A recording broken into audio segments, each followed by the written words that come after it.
Barry, so you're going to take us on a little tour? Yes, I am going to take you on a tour. As has been shared, the Master's in Spiritual Psychology is a 2-year program.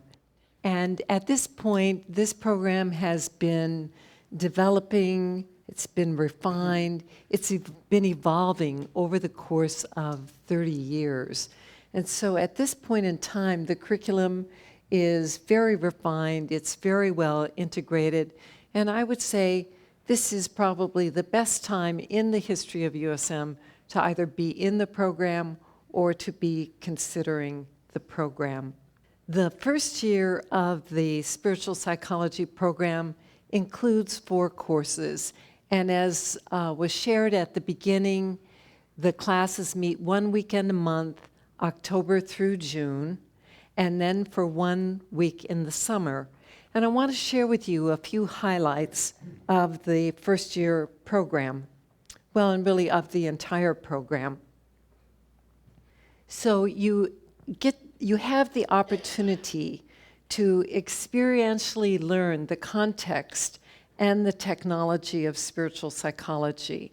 And what is most foundational in the program are 22 principles and 26 soul-centered skills. So I'd like to share with you just a few of the principles, because the principles are very powerful, and they're not just theoretical concepts. These principles actually become living principles within the consciousness and are very practical and relevant in terms of how you live your everyday life. One of the first ones is that healing is the application of loving to the parts inside that hurt. Imagine if when you were in emotional distress, you were in emotional pain, you learned how to move into your loving and to bring that loving to the place inside where that distress or pain resides, such that healing could take place and ultimately that the issue associated with that particular hurt or pain would resolve. The second principle I'd like to share, how you relate to the issue is the issue. Or said another way, how you relate to yourself while you go through the issue is the issue. This is huge because sometimes when something disturbing occurs and somebody becomes very upset, what they focus on is what has happened out there externally that triggered them and how upset they are. And as an alternative, what if instead you began to focus on how you're being with yourself? You recognize, here I am, I'm very, very distraught, upset, angry, hurt, and I turn my attention inward to how can I work with myself to heal this. And the third one, which is one of my favorites, it's very powerful, and that is outer experience is a reflection of inner reality. The things that go on in my world, the things that go on in my relationships with other people are reflecting back to me things that are actually going on within my own consciousness. So that fight I had with my friend or my boyfriend, my husband, my child, you mean to say that's mirroring back to me something that has to do with unresolved material within my own consciousness? Yes, that's exactly what I'm saying.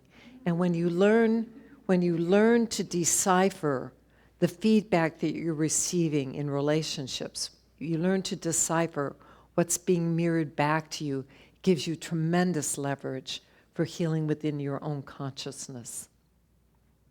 So let's talk about some of the soul-centered basic skills. There are 26 in the first year. They're between 35 and 40 in the entire 2-year program. The first one that I want to mention is seeing the loving essence.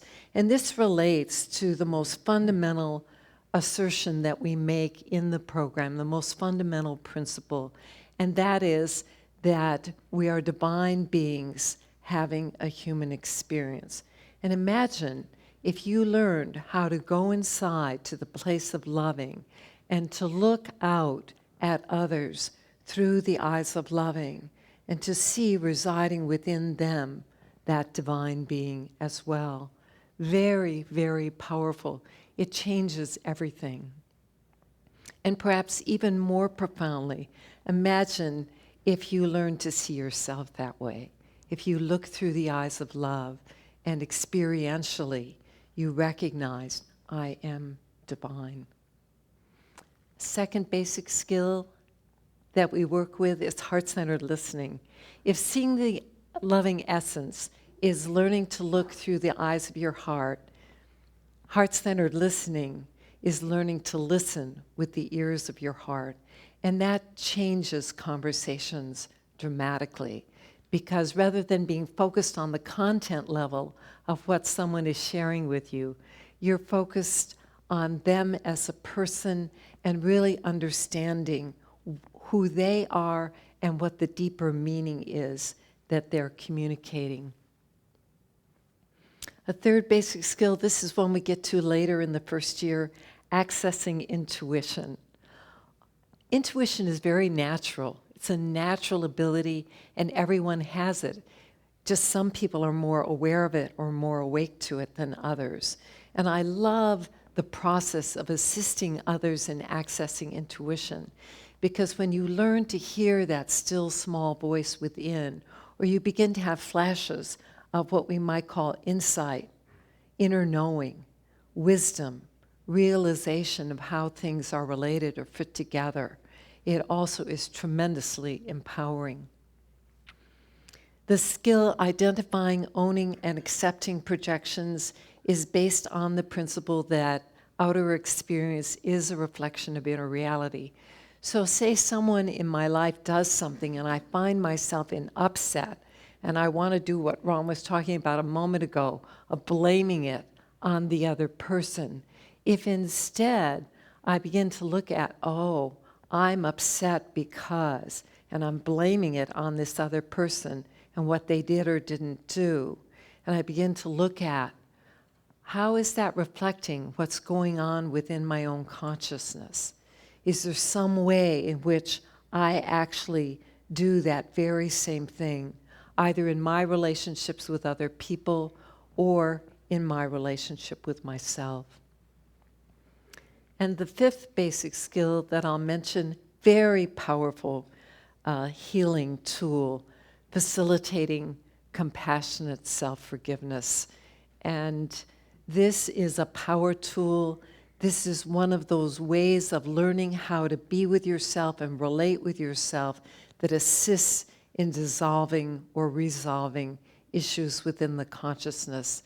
And not just temporarily, but ultimately issue resolution for the last time. Some of the other highlights of the first year of the program, actually experiencing yourself as a divine being having a human experience. It's nice to have that idea or thought, have it as an awareness, but when you've actually experienced it within yourself, that's a whole other matter. The second one, you begin to integrate the principles and tools. The principles become alive inside of you. You learn to begin to look at life from within the context of a spiritual reality. You develop a learning orientation to life. And you begin to use these tools in a regular way, such that when material surfaces within your own consciousness, you can utilize them to assist you in resolving those issues. And the last one, which is no small thing, is participating in a community of like-hearted individuals. That is really one of the beautiful things about USM. And this community not only includes the students who are currently in the program, but it's all of the graduates. And so there's a tremendous network of love and support among the USM community. The second year of the program is actually structured a little differently. There are 5 courses, and they all go on concurrently over the course of the year, October through June. So each weekend in the second year, there is a module pertaining to each of the 5 courses. There are 2 sets of companion courses. The first 2 companion courses focus on soul-centered co-creation. And I love this class because it is so creative. Everyone in the class identifies a project that has heart and meaning for them. They then envision the project, they design the project, they implement it, and they bring it to successful completion over the course of the 9 months. And people do such a rich variety of projects. You saw the film with Dana. She wrote a book. Many people in the program write books. Other people do creative expression projects, dancing, artistic projects, musical projects. Some people use the project as a way to assist themselves in facilitating a career change. And some of those changes have really been remarkable, and I know that at least one of the graduates is going to speak about that when we get to hearing the panel in just a few minutes. Another aspect of that course that is extremely powerful is that people meet twice a month outside of the class weekends with 3 or 4 other members, and they form together a project team. The sole purpose of the project team is to support each other in the successful completion of their project. Imagine what you could accomplish if you had that kind of support.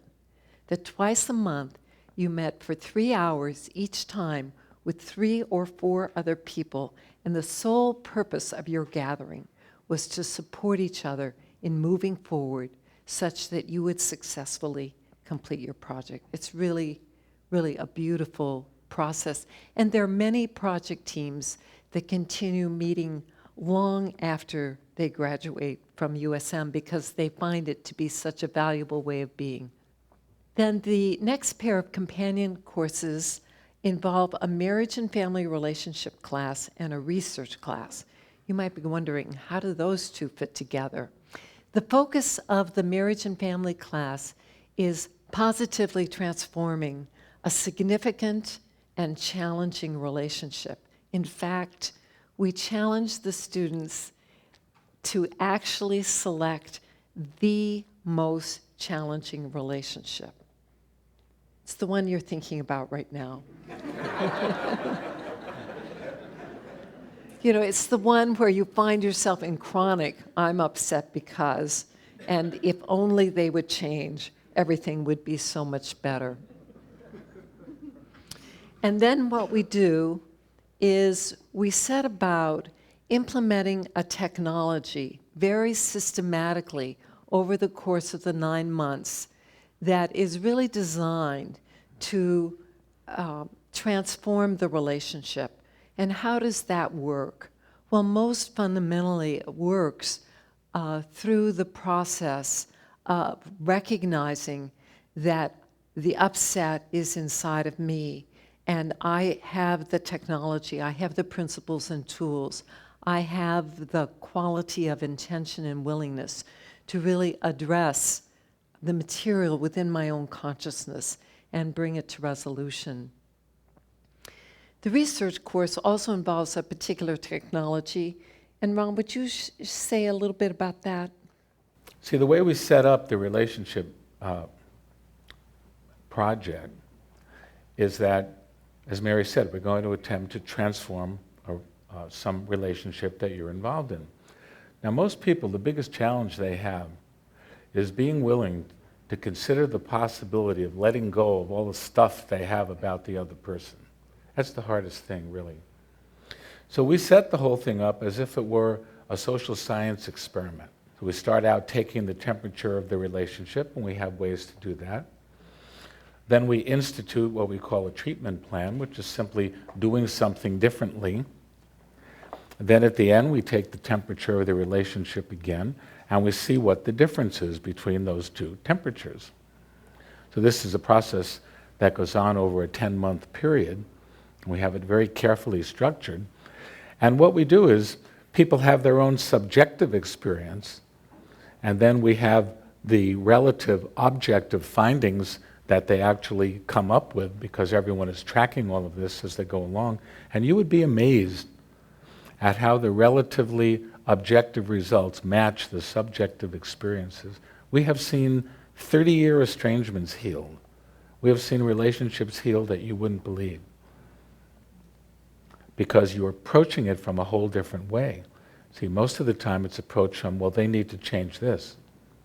And rarely do we look and see, well, what do I need to change? And what effect might that have? And how do I do it anyway? I can't change the way I feel, can I? Yes. Yes, you can. And that brings us to the 5th course, which is a course in human growth and development. It's actually my favorite course, and it's really a course about the healing of memories. We all have a repository of memories within our consciousness, and often as we're growing up, we have experiences that are difficult, challenging, and in some cases traumatic. And when we went through those experiences, we didn't have the awareness, nor the support, nor the technology to be able to bring those experiences and what they triggered inside of us to resolution. And so through the course of the healing of memories, what we do is in October, we begin with the age stage that the majority of people in the program are in at that time. And then each month we go back to the next earlier age stage and the next earlier age stage. And the focus each month is, what were the experiences that you had during that time in your life? And is there a particular memory where you recognize that there's still hurt or there's still some emotional pain associated with it? And by this time in the program, the students have really integrated the principles. They have a very good working knowledge of the soul-centered basic skills that we teach in the program. And so the work that they do with themselves and with each other is profoundly healing in bringing these things to resolution.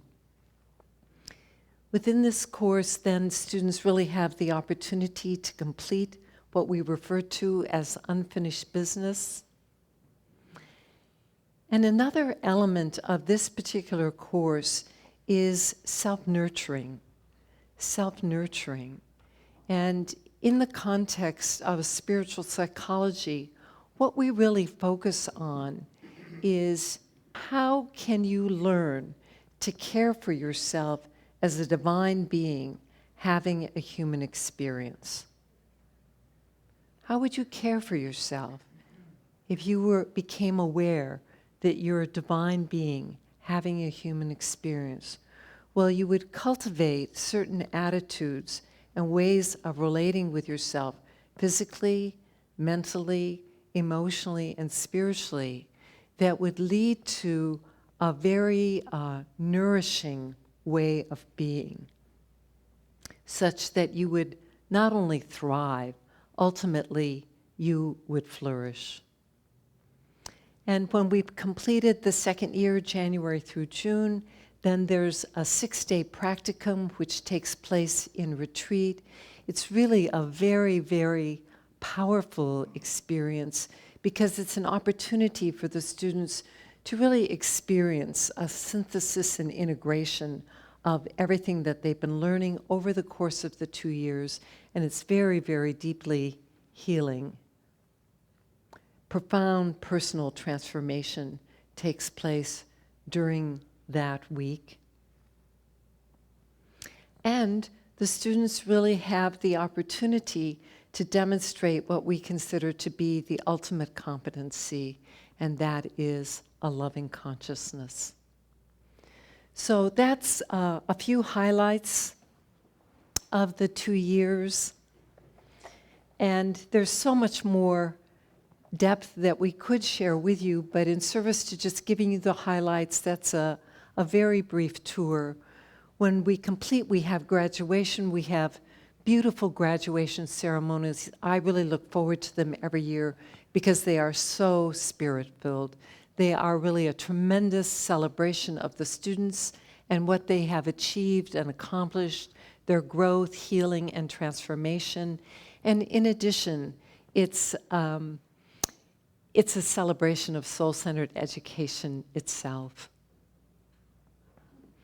So here at the University of Santa Monica, we provide students with opportunities for spiritual evolution through the application of the principles and practices of spiritual psychology to everyday life. Everyday life really becomes the rungs of the ladder of your spiritual evolution. And the process itself results in students who experience greater connection with who they are, their life purpose, and enhanced levels of success and fulfillment, thus empowering them to make a meaningful contribution in their world. By George, I think you've done it. I think so. Thank you for taking the time to view our informational video. If you're called to explore the possibility of becoming a USM student and you'd like to apply for consideration into the Master's in Spiritual Psychology program which begins this fall, we encourage you to take your next steps as soon as possible. So what are those next steps? If you'd like to talk with one of our admissions counselors to learn more or to begin your application process, you may call the University of Santa Monica directly at 1-310-829-7402. Or you can request a phone call or register online via the university's website. Select Admissions and Next Steps in the left-hand navigation bar on USM's homepage, then click Information on how to apply. Either way, a member of the admissions team will personally support you in your inquiry into USM's graduate programs and assist you on your next steps. We look forward to speaking with you.